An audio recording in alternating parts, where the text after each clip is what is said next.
Hello students, good morning to all of you. In today's video lecture, we are just discussing about complete syllabus of principles of accounting in your semester, जो कि है आपका BBA second semester. आज के video lecture में जो आपका subject है प्रिंसिपल्स ऑफ अकाउंटिंग, उसके हम जस्ट ओवरव्यू डिस्कस करेंगे। सिलेबस में के बारे में जानेंगे कि आपके सिलेबस में क्या क्या आपके टॉपिक्स हैं।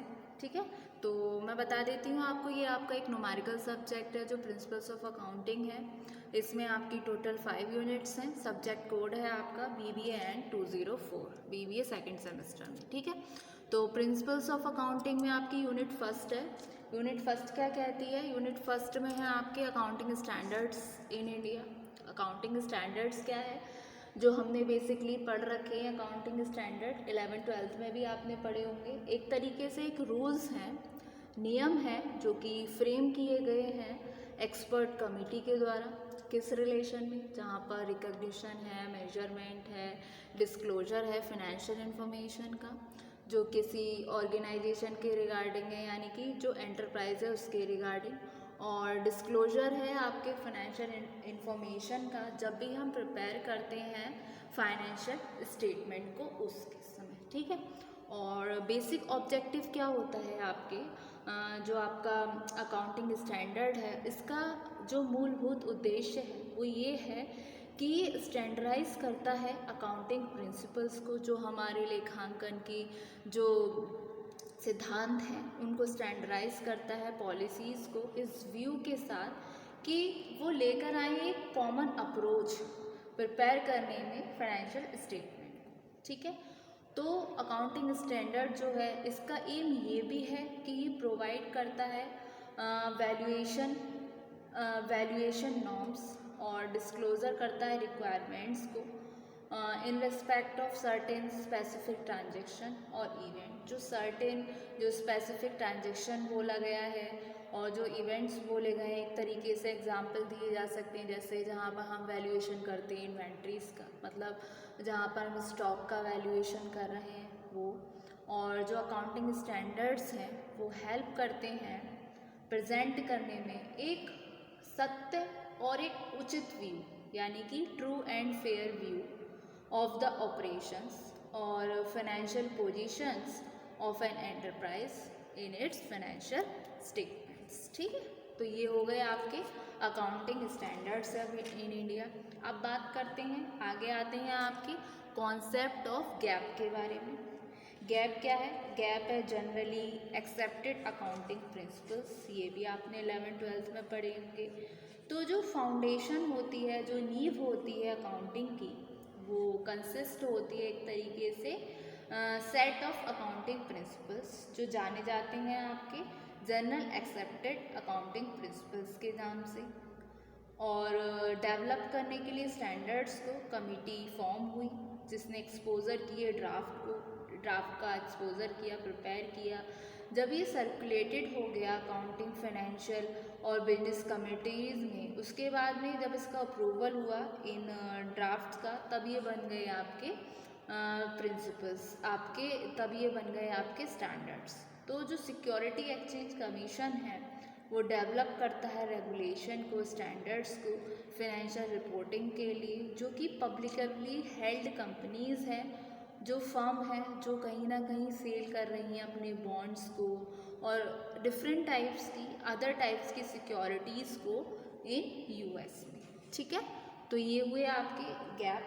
फिर गैप के अलावा इसमें आपके इंटरनेशनल अकाउंटिंग स्टैंडर्ड्स हैं, जो मतलब अंतर्राष्ट्रीय अकाउंटिंग स्टैंडर्ड्स हैं, उसके बारे में हम पढ़ेंगे। ठीक है, तो यूनिट फर्स्ट में आपका इतना ही है, जिसमें हम अकाउंटिंग स्टैंडर्ड पढ़ेंगे, प्रिंसिपल्स भी पढ़ेंगे, अकाउंटिंग के जो हमारी कॉन्सेप्ट कन्वेंशन है, ये सारा इसमें मेंशन है यूनिट फर्स्ट में, टोटल जो बेसिक है अकाउंटिंग का। ठीक है, उसके अलावा एक आपका एक हेड आता है accounting for price level changes. Accounting for price level changes में आपको इसका कुछ तो थ्योरी का पोर्शन मिलेगा पढ़ने के लिए, जो कि बेस्ड है आपके एक तरीके से। हमने एक कॉन्सेप्ट पढ़ा था मनी मेजरमेंट कॉन्सेप्ट, जो कि यूनिवर्सली एक्सेप्टेड कॉन्सेप्ट है। इस कॉन्सेप्ट के आधार पर जो बिजनेस ट्रांजैक्शन होती हैं जो रिकॉर्डेड हैं आपकी बुक्स ऑफ अकाउंट में इन टर्म्स ऑफ मनी, इस पे बेस्ड हैं आपके accounting for price level change, जिसमें आपके न्यूमेरिकल आते हैं जो बेस्ड हैं आपके डेप्रिसिएशन के रिगार्डिंग। ठीक है, तो इसमें हम डेप्रिसिएशन के बारे में पढ़ेंगे, डेप्रिसिएशन अकाउंटिंग के बारे में पढ़ेंगे, क्या कॉजेज़ होते हैं डेप्रिसिएशन के, और अकाउंटिंग ट्रीटमेंट क्या होने वाले हैं, क्या मेथड्स हैं आपके डेप्रिसिएशन के जो हम पढ़ेंगे, जिसमें आपके मेथड आते हैं फिक्स इंस्टॉलमेंट मेथड और डिमिनिशिंग बैलेंस मेथड, जिसको हम रिटन डाउन वैल्यू मेथड भी बोलते हैं। ये दो मेथड आपको करने के लिए मिलेंगे, यानी कि जो ये आपका न्यूमेरिकल बेस हो गया। ठीक है, फिर अब हम आते हैं यूनिट सेकंड पे। यूनिट फर्स्ट यहाँ कंप्लीट हुई, थियरी हो गई, अकाउंटिंग स्टैंडर्ड्स हो गए, कॉन्सेप्ट हो गए गैप के, और इंटरनेशनल अकाउंटिंग स्टैंडर्ड्स के बारे में भी हमने जान लिया, accounting for price level changes हो गई क्लियर। उसके बाद में अब हमारी आती है यूनिट सेकंड। यूनिट सेकंड में क्या है, accounting of non trading institutions. Non trading institutions क्या है, ये वर्ड एकदम से नया सा लग रहा होगा, इससे पहले हमने ये नहीं पढ़े हैं 11th-12th में। नॉन ट्रेडिंग इंस्टीट्यूशंस क्या होते हैं, ये हर कंट्री में होते हैं इस तरीके के इंस्टीट्यूशन। कुछ इंस्टीट्यूशंस होते हैं जिनका मेन मोटिव सिर्फ प्रॉफिट अर्न करना नहीं होता है। नॉन ट्रेडिंग इंस्टीट्यूशंस और ऑर्गेनाइजेशन वो होते हैं जो फॉर्म हुए हैं एक बेसिक पर्पस के रिगार्डिंग, जो कहीं ना कहीं प्रमोट कर रहे हैं कॉमर्स, आर्ट, साइंस, रिलीजन या फिर चैरिटी के पर्पस से जो बनी है, जिनका मेन मोटिव प्रॉफिट अर्न करना नहीं है। ठीक है, ये स्पेंड कर दें अपने फंड्स को, अपने इनकम को प्रमोट करने के लिए, अपने ऑब्जेक्टिव्स को। ठीक है, तो ये होते हैं नॉन ट्रेडिंग ऑर्गेनाइजेशन, जैसे कि आपकी इंस्टीट्यूशंस हो गए, स्कूल, कॉलेज, ये एग्जाम्पल है नॉन ट्रेडिंग ऑर्गेनाइजेशन के। क्लब्स हो गए, लाइब्रेरीज हो गई, ऑर्फिनेज हो गए, आपके रिक्रिएशन सोसाइटीज़ हो गई, पॉलिटिकल पार्टीज़ हो गई, आपके हॉस्पिटल्स हो गए, आपके प्रोफेशनल बॉडीज़ हो गए जैसे ICAI है, और बाकी के इंस्टीट्यूशंस एक्सेट्रा। ठीक है, ये सारे होते हैं आपके नॉन प्रॉफिट या फिर नॉन ट्रेडिंग इंस्टीट्यूशंस। ठीक है, ये हो गए। इसके रिगार्डिंग हम अकाउंटिंग करेंगे, जिसमें आपके आते हैं रिसीप्ट एंड पेमेंट अकाउंट और इनकम एंड एक्सपेंडिचर अकाउंट। ये दो अकाउंट हम इसमें पढ़ने के लिए मिलेंगे।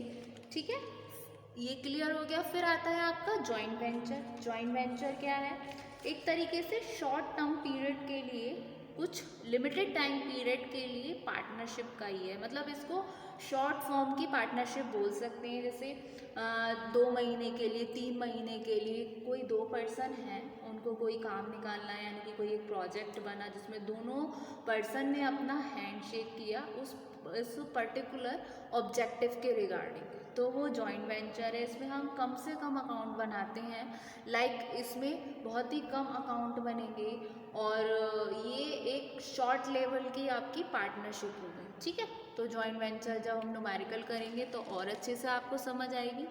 फिर आता है आपका कंसाइनमेंट। कंसाइनमेंट में आपके ये भी न्यूमेरिकल बेस्ड है कंसाइनमेंट। इसमें भी कंसाइनर होता है, कंसाइनी होता है, उसके रिगार्डिंग ये सारा है। इसमें भी आपके न्यूमेरिकल हैं और थियोरी भी हैं। ये कंसाइनमेंट अकाउंट है, शायद आपने 12th में भी पढ़े होंगे। इसमें एक पर्सन सेंड करता है गुड्स दूसरे पर्सन को, जो कि एजेंट है, अपने गुड्स को सेल करने के लिए, उसके बिहाफ पर, उसके रिस्क पर।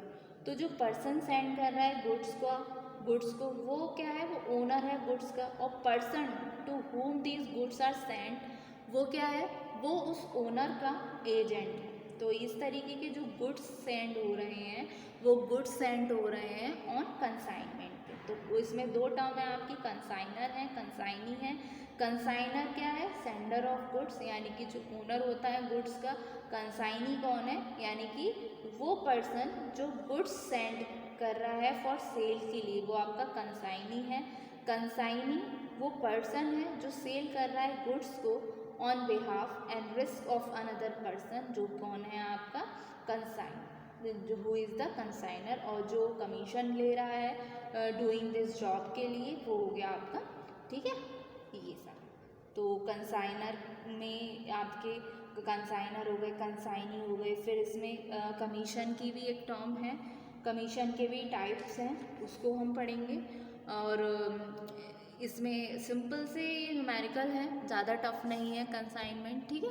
उसके बाद आपका आती है यूनिट थर्ड, यूनिट सेकंड में इतना फिनिश।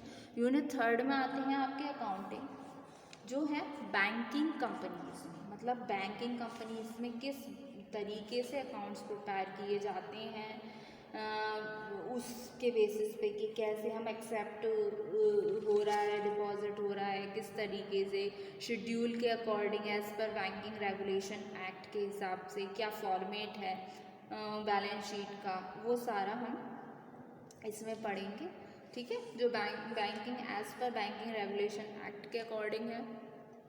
फिर आपके जनरल इंश्योरेंस कंपनीज की अकाउंटिंग है, डिपार्टमेंटल और ब्रांच अकाउंट है। जैसे कि एक कोई कंपनी है या कोई बैंक ले लीजिए, उसकी डिफरेंट लोकेशन में ब्रांच है, तो वो कैसे अकाउंट प्रिपेयर करेगी, कैसे उसका फॉर्मेट होगा, उसके हिसाब से हम ब्रांच अकाउंट में पढ़ेंगे, ठीक है। फिर यूनिट फोर्थ में आ जाता है आपके अकाउंट जो रिलेटेड है हायर परचेज से और इंस्टॉलमेंट पेमेंट ट्रांजेक्शन से, जिसमें आपके रॉयल्टी अकाउंट हैं। जब हम इनके न्यूमेरिकल समझेंगे ना, तो ये टॉपिक ऑटोमेटिकली आपके क्लियर होते चले जाएंगे, ठीक। यूनिट फिफ्थ में आपके आ जाते हैं जो आपके पार्टनरशिप के अकाउंट हैं।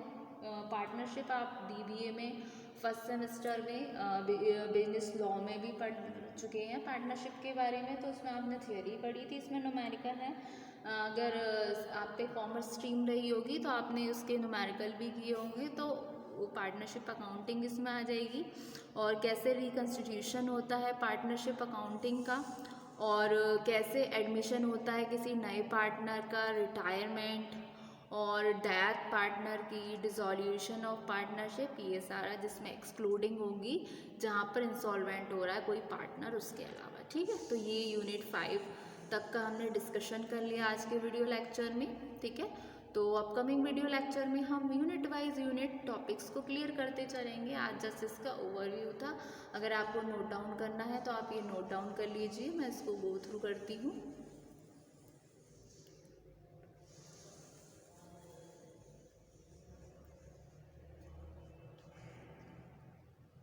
Thank you so much, student.